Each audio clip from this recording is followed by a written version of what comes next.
Reputation factors. The most important reputation factor is the IP address your emails are coming from. IP addresses come in two flavors, dedicated and shared. Each has their advantages and disadvantages. A dedicated IP is yours. You have full control over it, and only you send emails from this IP and nobody else. However, if you have a new dedicated IP address, then you have to warm it up to ISPs.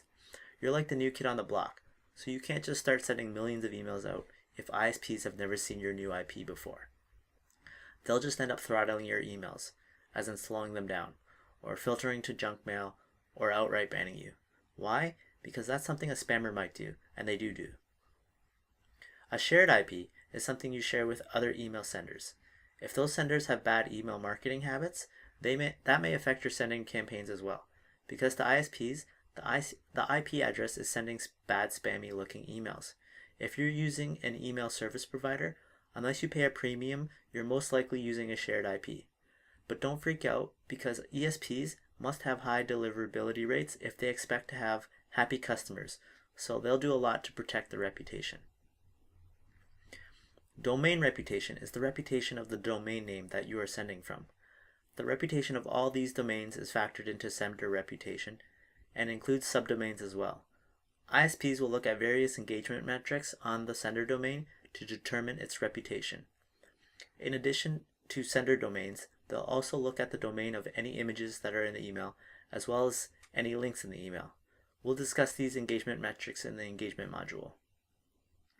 Next is spam trap hits.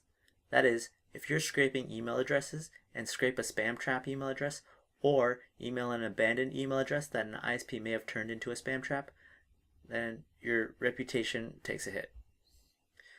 Mail frequency. How often do you send emails? More isn't necessarily bad. It's all about a consistent sending cadence. If you send erratically, ISPs will take note, and this can negatively affect your reputation. Then we have bounce rate. When sending emails, how many emails bounce back? Hard bounces are a bad email address. Soft bounce, there's all kinds of reasons. We'll talk about these later. And lastly is the unknown user rate. How many emails are you sending to fake email addresses? If it is a lot, this will negatively affect your reputation, as ISPs deem you aren't using good email opt-in practices.